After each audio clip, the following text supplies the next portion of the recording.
Hello, my name is Raisha Conway, and I am with the Centers for Medicare and Medicaid Services within the Center for Consumer Information and Insurance Oversight. Today, I, along with my colleague Judah Katz, will be providing an overview of the No Surprises Act prohibitions on balanced billing. Now, I will go over the agenda on slide 2. We will discuss background No Surprises Act training series, the No Surprises Act's prohibitions on balanced billing, prohibition on balance billing for air ambulance services, prohibition on balance billing for emergency services, prohibition on balance billing for non-emergency services, notice and consent exceptions to balance billing prohibitions, and then how you can submit questions. Before I move into the presentation, I wanted to offer a few legal disclaimers. The information provided in this presentation is intended only to be a general informal summary of technical legal standards.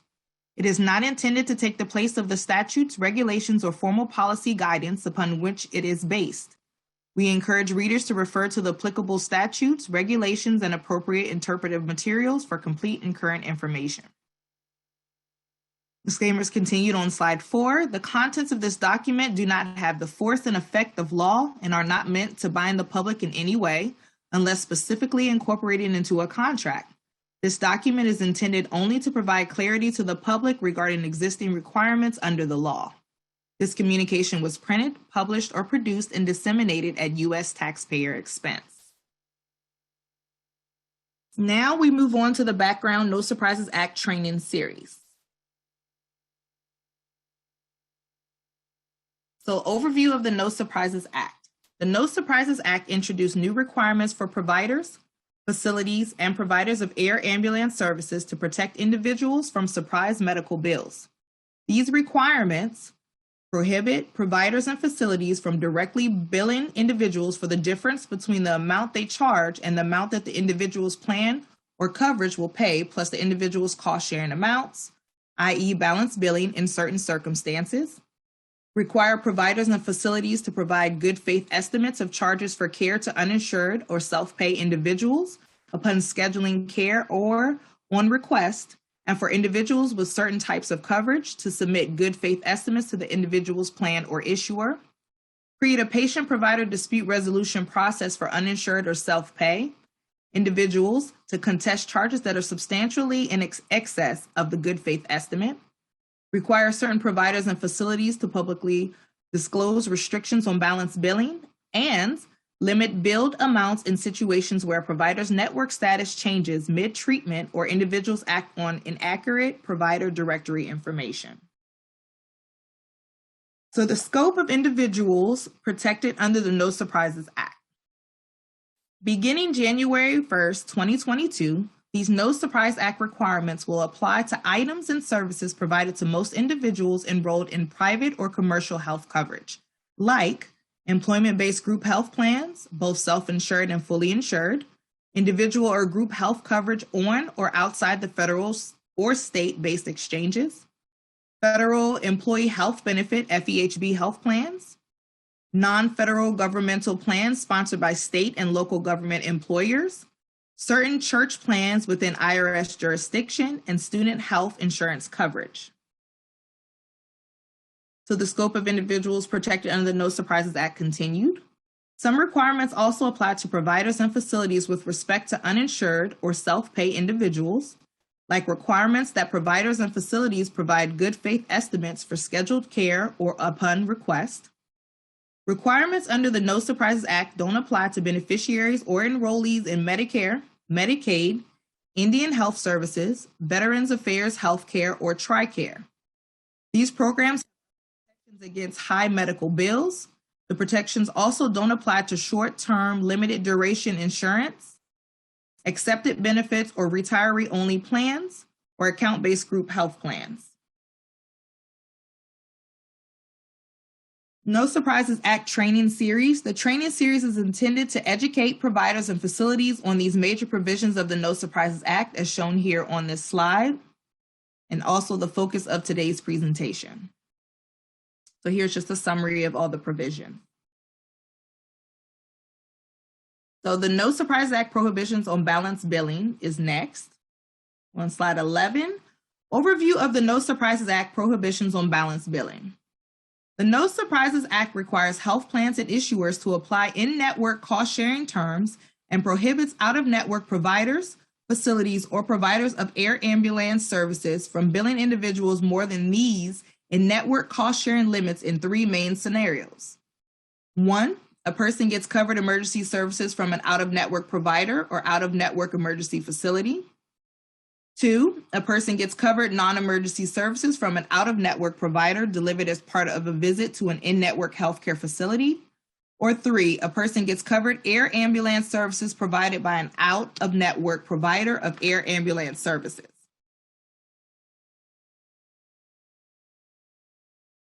So continuing overview of the No Surprises Act prohibitions on balance billing. In limited situations, the No Surprises Act allows some out-of-network providers and facilities to seek written consent from individuals to voluntarily waive their protection against balance billing for post-stabilization services or non-ancillary, non-emergency services. These situations are referred to throughout the presentation as notice and consent exceptions. So in-network versus out-of-network providers, facilities, and air ambulance providers.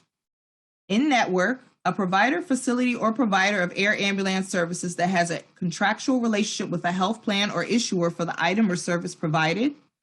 Contractual relationships include single case agreements between a plan or issuer and an out-of-network facility that are used to address unique situations in which an individual requires services that typically occur out-of-network.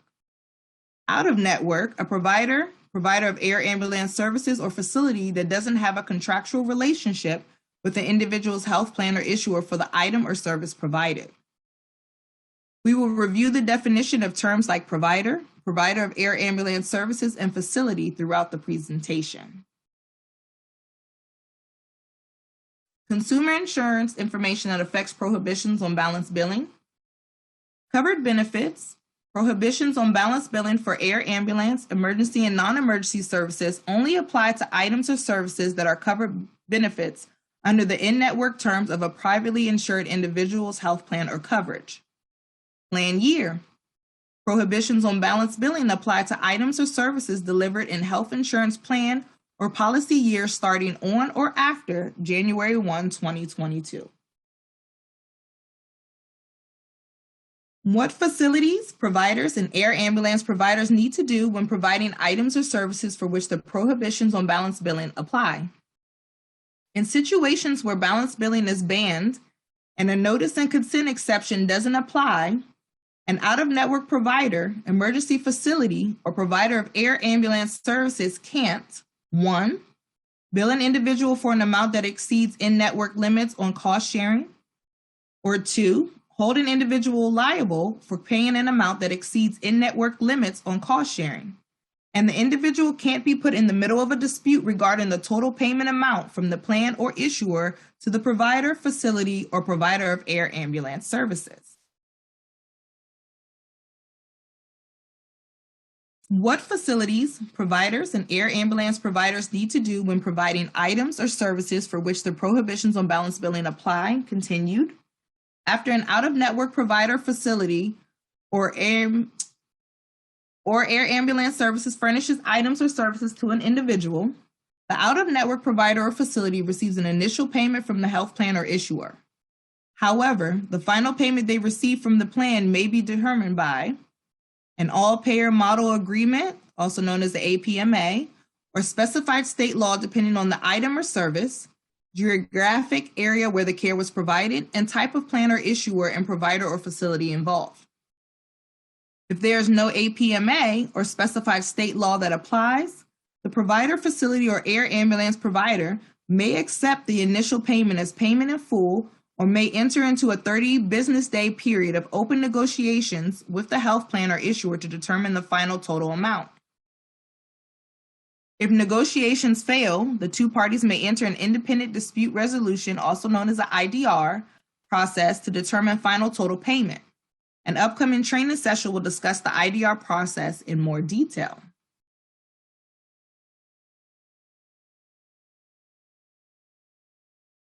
Determining the cost sharing amount that a provider, facility, or air ambulance provider can bill and collect from an individual.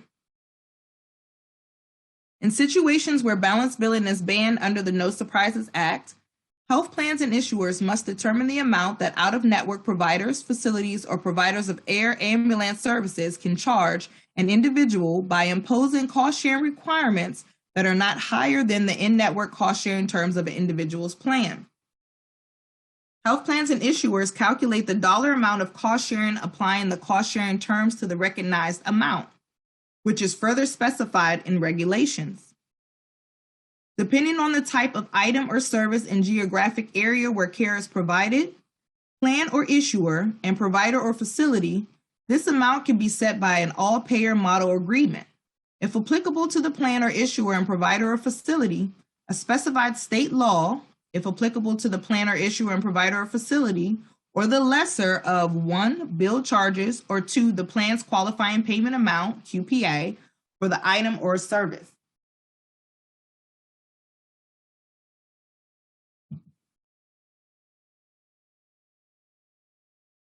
Determining the cost sharing amount that a provider, facility, or air ambulance provider can bill and collect from an individual continued.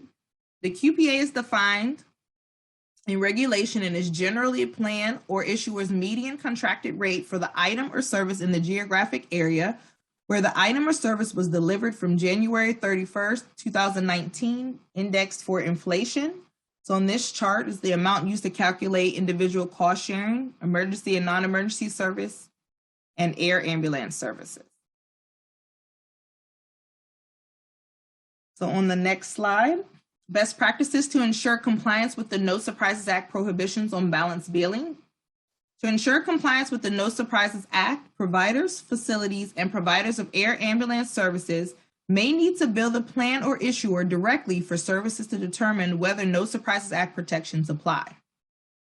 Out-of-network providers must also determine whether the facility where they delivered care is an in-network healthcare facility for a particular individual's health plan and coverage, as well as whether the individual received items or services provided in conjunction with the visit at an in-network facility, like laboratory services.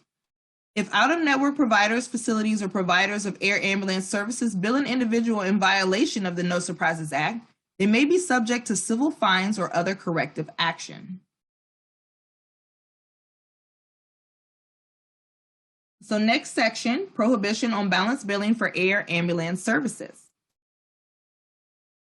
So overview of the No Surprises Act prohibition on balance billing for air ambulance services. Generally, out-of-network air ambulance service providers are banned from balance billing an individual for covered air ambulance services. Note that ground ambulance services aren't covered under this prohibition. We will review each of these terms throughout the presentation. Scope of air ambulance services and providers subject to the prohibition on balance billing for air ambulance services. Out-of-network air ambulance service providers can't balance bill for the following air ambulance services, including medical supplies and services provided in transport. 1, medical transport by helicopter, rotary wing, ambulance, and 2, medical transport by airplane, fixed wing, ambulance. This applies to situations where air ambulance services are covered under the in-network terms of an individual's health plan or coverage, even if there are no in-network air ambulance service providers within an individual's plan or coverage. Air ambulance service providers may never seek an individual's consent to waive No Surprises Act protections for these services through notice and consent exceptions. So now we move into a knowledge check. So Carol is a 58-year-old female with marketplace coverage. Over 2 days, she develops worsening abdominal pain, nausea, and constipation, which prompts her to call 911 for medical assistance. She is driven by ground ambulance transport to her local in-network emergency department for exam and treatment. How much can the ambulance provider bill Carol under the rules of the No Surprises Act? And the answer is the ambulance provider isn't banned from balance billing under the No Surprises Act because it is a ground ambulance provider. So note Air ambulance service providers, but not ground ambulance service providers, are banned from balance billing under the No Surprises Act. As such, no restrictions are placed on the amount the ambulance provider can bill an individual under the No Surprises Act. So next, we are going to discuss prohibition on balance billing for emergency services. So overview of the No Surprises Act prohibition on balance billing for emergency services. Generally, out-of-network providers and out-of-network emergency facilities can't balance bill an individual who gets covered emergency services for an emergency medical condition. We will review what each of these terms mean throughout the presentation. Scope of providers that must comply with the No Surprises Act prohibitions on balance billing for emergency services. The following types of providers can't send a balance bill for covered emergency services when providing care as an out-of-network provider at an emergency facility. 1. Physicians. 2. Other healthcare providers acting within their scope of practice under applicable state law. So a certified nurse practitioner or physician assistant. Scope of facilities that must comply with the No Surprises Act prohibitions on balance billing for emergency services. The following types of facilities can't send a balance bill for covered emergency services when providing care as an out-of-network emergency facility. 1. Emergency departments of a hospital, defined as hospital outpatient departments that provide emergency services. 2. Hospitals, regardless of the department, when providing post-stabilization services. And 3. Independent freestanding emergency departments, defined as healthcare facilities that are geographically separate and distinct and licensed separately from a hospital under applicable state law and provide any emergency services. Please note, urgent care centers can be treated as independent, freestanding emergency departments if they meet this definition of an independent, freestanding emergency department. Individuals may never be balance billed for emergency services. Out-of-network providers and emergency facilities are always banned from balance billing for the following emergency services: an appropriate medical screening examination that is within the capability of the emergency department of a hospital or of an independent freestanding emergency department, including ancillary services routinely available to the emergency department to evaluate whether an emergency medical condition exists, and such further medical examination and treatment as may be required to stabilize the individual, regardless of the department of the hospital in which the further medical examination and treatment is furnished, within the capabilities of the staff and facilities available at the hospital or the independent freestanding emergency department. Balance billing protections apply to these emergency medical conditions.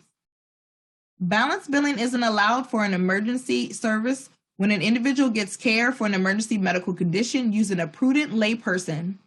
The definition: a person who has average knowledge of health and medicine experiences a medical condition, including a mental health condition or substance use disorder that is so severe they believe they need immediate medical care and, failing to get immediate medical care, could result in their health or the health of their unborn child being in serious jeopardy, or result in serious impairment to bodily functions, or lead to serious of any bodily organ or part. So now we move into another knowledge check. Zoe is a 26-year-old female with marketplace coverage. She works as a teacher and has an average knowledge of health and medicine. She has severe pain, swelling, and redness of her right calf and becomes concerned that this may be dangerous. So she travels to the local hospital emergency department that is in her health plan's network. She has a venous ultrasound. The radiologist, who is out of network, reads the ultrasound, which shows a deep vein thrombosis. Zoe is started on medication and discharged from the emergency department.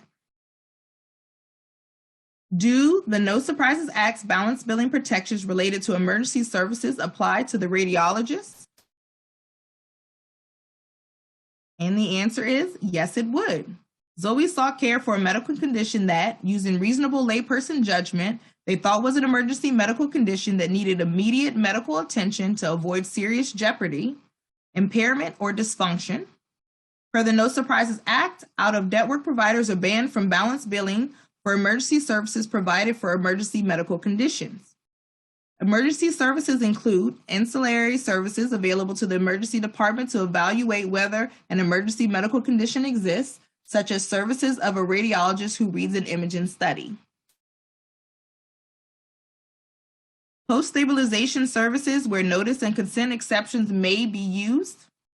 Under the No Surprises Act, certain post-stabilization services are considered emergency services and prohibitions on balance billing generally apply. Post-stabilization services are covered services that are provided after the individual is stabilized, as part of an outpatient observation, or an inpatient or outpatient stay related to the emergency visit, regardless of the department of the hospital. In limited circumstances, an out-of-network provider or emergency facility can use the No Surprises Act's notice and consent exceptions to obtain voluntary consent from an individual to waive the balance billing protections for post-stabilization services. When notice and consent exceptions can be used for post-stabilization services, a provider or emergency facility can get written consent from an individual to waive their balance billing protections under the No Surprises Act for post-stabilization services only if all the following requirements are met. So 1, an individual is stable enough to travel using non-medical or non-emergency medical transport to an available in-network provider or facility located within a reasonable travel distance given the individual's medical condition. 2, the individual or the authorized representative is in a condition where they can receive information and provide informed consent. 3, the provider or facility provides written notice and obtains written consent from the individual to waive balance billing protections in compliance with all related statutory and regulatory requirements. And extra details are provided on slide 51. And then 4, the provider or facility complies with the state laws. This may include state laws that further restrict balance billing for post-stabilization services. So there's additional details in this chart. We will review additional requirements that must be met when using notice and consent exceptions later in the presentation. So we come to another knowledge check. Carlos is a 62-year-old male with employer-sponsored health coverage. He is involved in a motor vehicle accident and sustains multiple injuries. He is taken to the closest hospital, which is out of network. He undergoes surgery to repair multiple leg fractures. Once he is stable and out of surgery, he is counseled on the option to transfer care to another local in-network hospital for the duration of the recovery. His treating physician determines the safest form of transport, given his medical state, would be via ambulance. Carlos knows that the hospital he is in has an excellent reputation and wishes to stay there for his recovery. The hospital provides a written notice and gets his written consent to waive his balance billing protections under the No Surprises Act. He remains inpatient for 2 additional days and is ultimately discharged home. Does the No Surprises Act's prohibition on balance billing for emergency services apply to all days of care Carlos received from this hospital? And the answer is yes.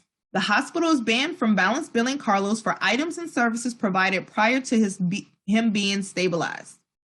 The hospital is also banned from balance billing him for post-stabilization services provided after surgery, despite obtaining written consent from Carlos to waive his balance billing protections under the No Surprises Act.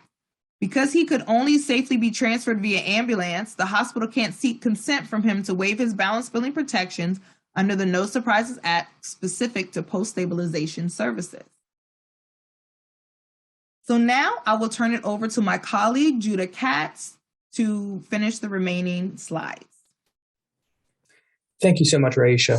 So now we'll discuss the prohibition on balance billing for non-emergency services. We'll begin by providing an overview of the No Surprises Act prohibition for balance billing for non-emergency services. Generally, out-of-network providers are banned from balance billing an individual who gets covered non-emergency services that are part of a visit to an in-network healthcare facility. We will review each of these terms throughout the remainder of the presentation. On slide 39, we begin with discussing the scope of providers that must comply with the No Surprises Act prohibition on balance billing for non-emergency services. The following types of providers are banned from balance billing when providing non-emergency services as an out-of-network provider at an in-network healthcare facility. The first is physicians, and then any other healthcare providers acting within the scope of their practice under applicable state law. For example, a certified nurse practitioner or a physician assistant. The scope of facilities that can be in-network facilities.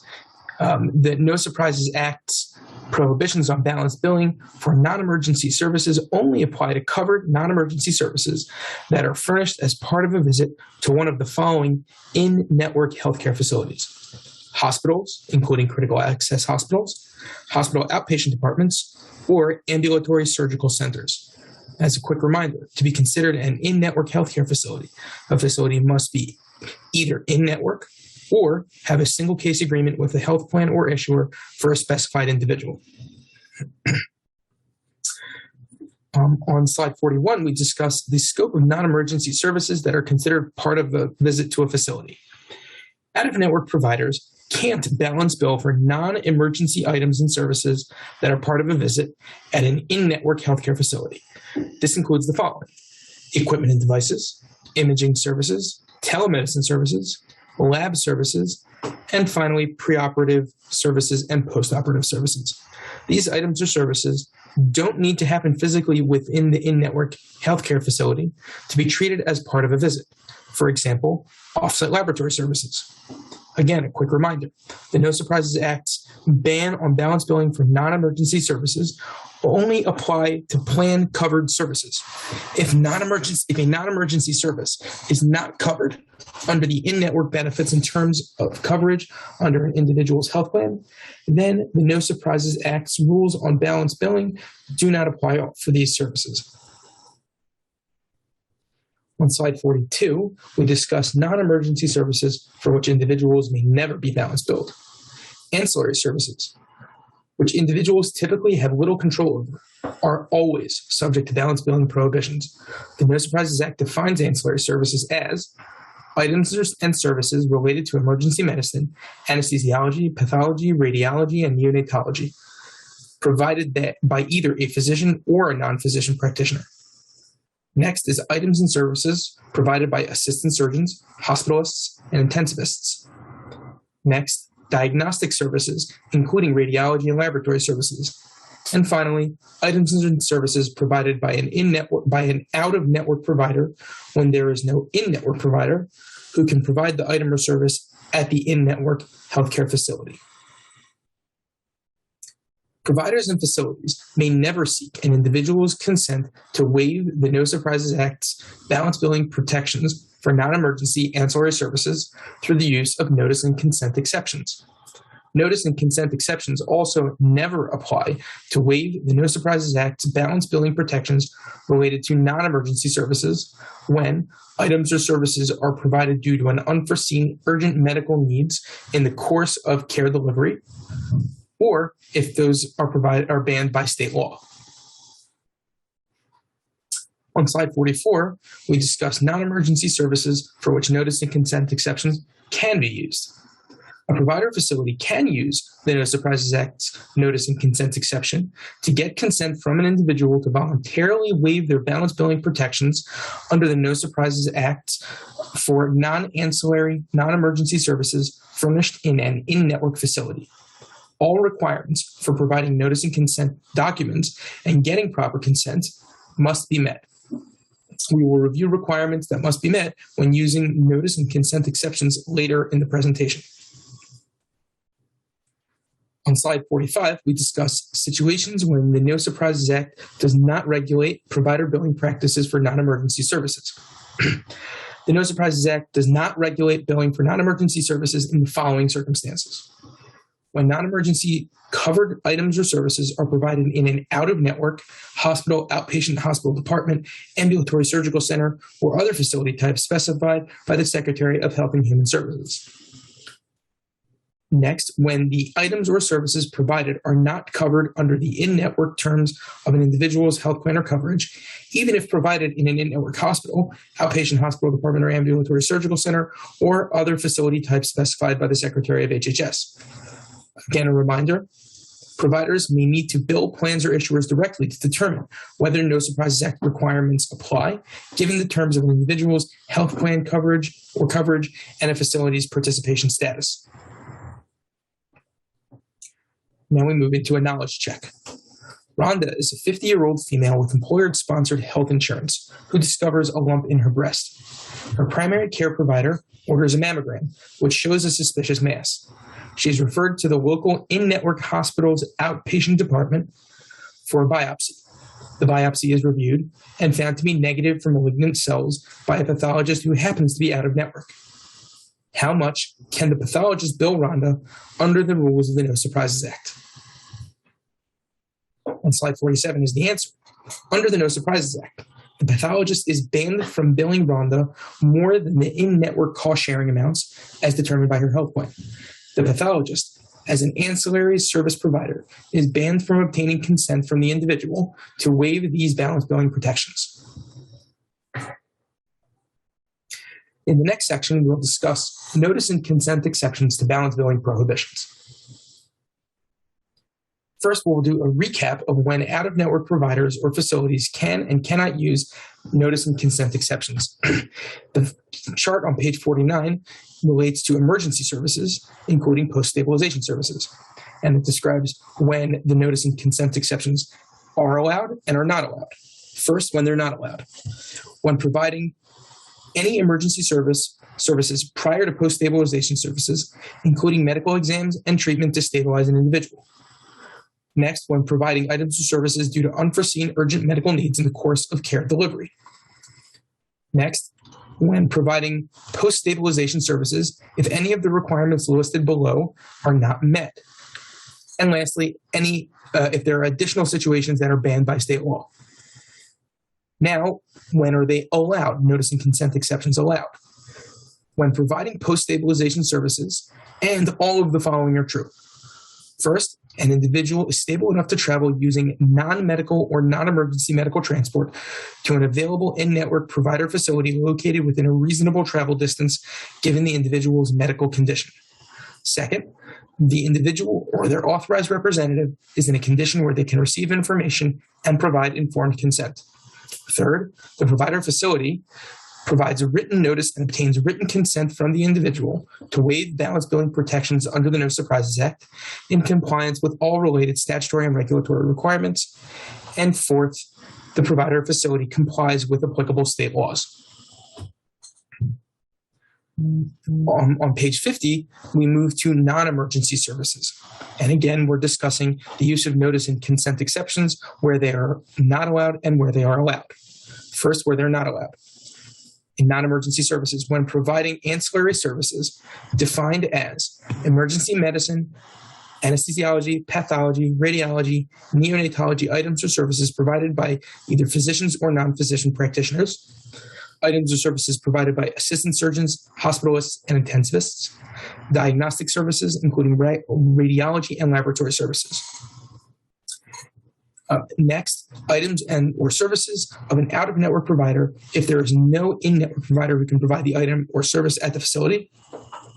Next, when providing items or services due to unforeseen urgent medical needs in the course of care delivery. And lastly, any additional situations that are banned by state law.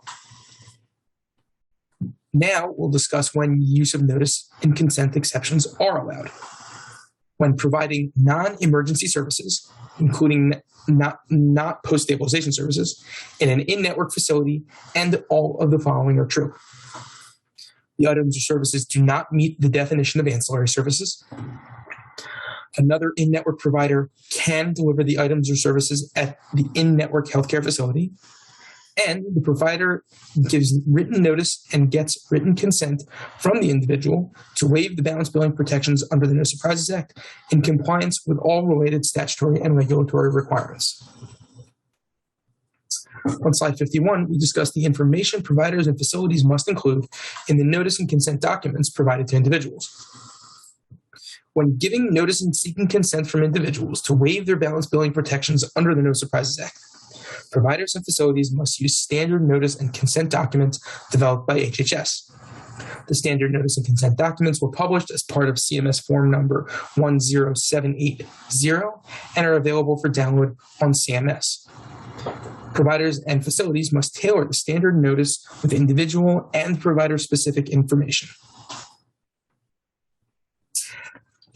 Providers and facility supplied information in the notice document should include patient name, out-of-network providers or facility names, a statement that the healthcare provider is an out-of-network provider with respect to the health plan or coverage, good faith estimates of the amount the individual may be charged for items or services delivered by the out-of-network providers or facilities, a statement that prior authorization or other care management limitations may be required, and for post-stabilization services furnished by an out-of-network provider in an in-network emergency facility, a list of in-network providers at the facility able to deliver items or services.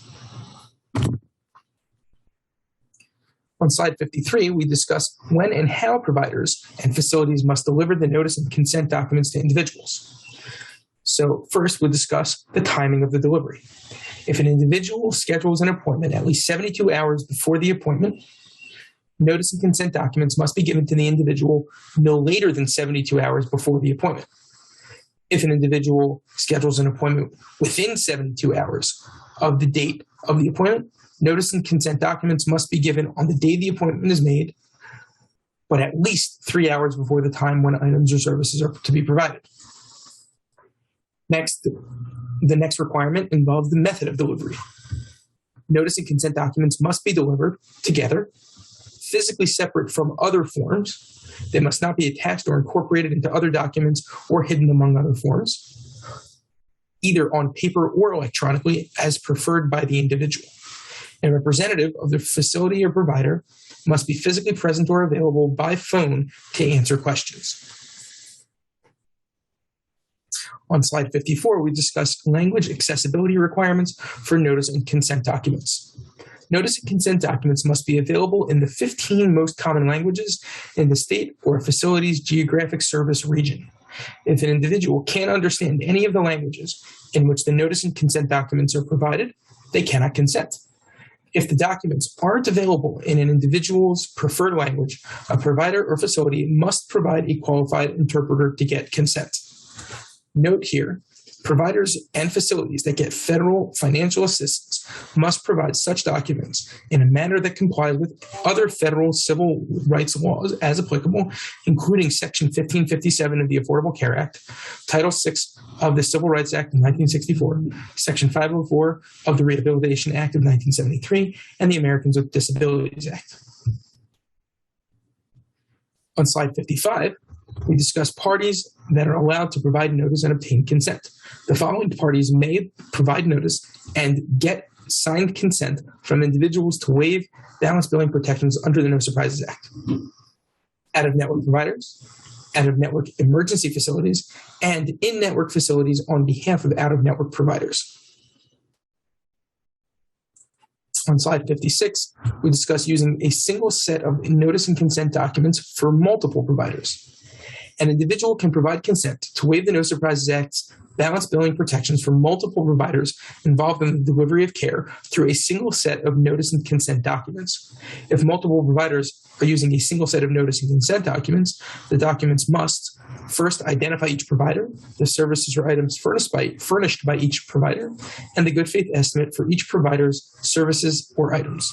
And second, allow the individual to waive No Surprises Act protections for each provider separately. On slide 57, we discuss obtaining proper consent to waive balance billing prohibitions. Consent does not represent a contractual agreement of the individual to any estimated charge or to be treated by that individual, by that provider or facility.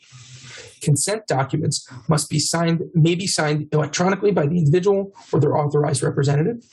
For the signed consent form to be valid, it must not be revoked in writing by the individual before they get the items or services related to the consent form.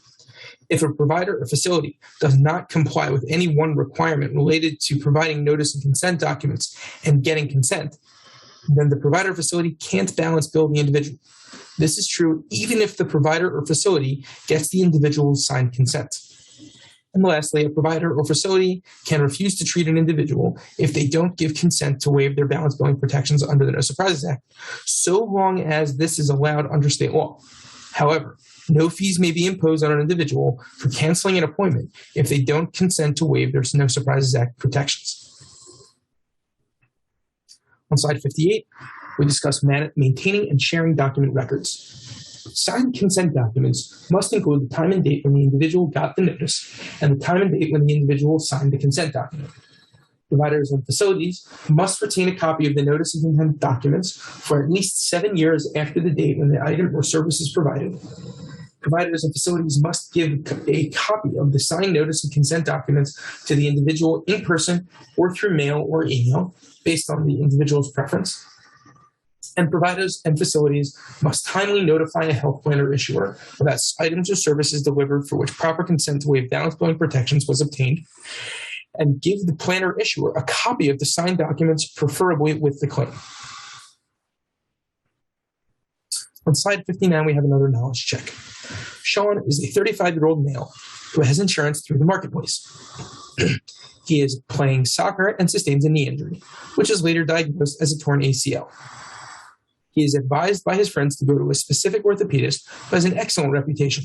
His surgery is scheduled at an in-network ambulatory surgical center a week in advance. One day before his surgery, he gets an email with the written notice and consent documents informing him that the orthopedist is out of network and requesting that he consent to waive his balance billing protections under the No Surprises Act in order to be treated by the orthopedist. Sean signs the consent to waive balance billing protections as he would like to see this specific provider for his knee injury. Several weeks after his surgery, Sean gets a balance bill from his orthopedist. Question is, did the orthopedist comply with the requirements of the No Surprises Act? And on slide 60, we have the answer. No. The provider violated the No Surprises Act requirements related to when notice and consent documents must be provided to individuals. Since Sean scheduled his surgery more than 72 hours in advance, written notice and consent must be provided to the individual no later than 72 hours before the date of the appointment. In this case, the provider sent the notice and consent documents 1 day before the appointment. Because all requirements related to using notice and consent exceptions were not met, the orthopedic surgeon is banned from balance billing Sean for services provided as part of the surgery, even though he signed the consent form. Our main takeaways on slide 61. The No Surprises Act prohibits balance billing in 3 major scenarios. Number 1, a person gets covered emergency care from an out-of-network provider or out-of-network emergency facility. Number 2, a person gets covered non-emergency care from an out-of-network provider as part of a visit to an in-network healthcare facility. Or number 3, a person gets covered air ambulance services by an out-of-network air ambulance provider. In situations where balance billing is banned, out-of-network providers, emergency facilities, or air ambulance providers can't bill or hold an individual liable for paying an amount that exceeds in-network limits on cost sharing. In situations where balance billing may be banned, providers, emergency facilities, and air ambulance providers should bill health plans and issuers directly to determine whether No Surprises Act protections apply. In limited circumstances, the No Surprises Act permits some out-of-network providers and facilities to use notice and consent exceptions to get an individual's consent to waive No Surprises Act balance billing protections related to post-stabilization emergency services and non-ancillary, non-emergency services provided by out-of-network providers in in-network facilities. When use of notice and consent exceptions are permitted, out-of-network providers and facilities must ensure that notice and consent documents and procedures comply with all No Surprises Act requirements.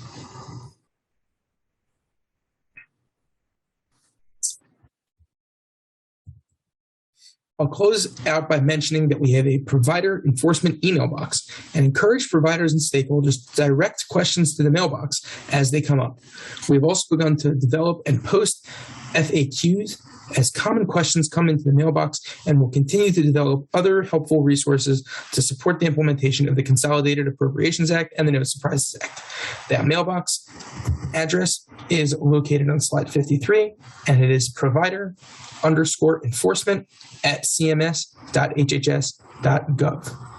There is additionally a glossary at the end of the presentation, which describes many of the forms. Other than that, I think we are complete for today. Thank you very much for your time and attention.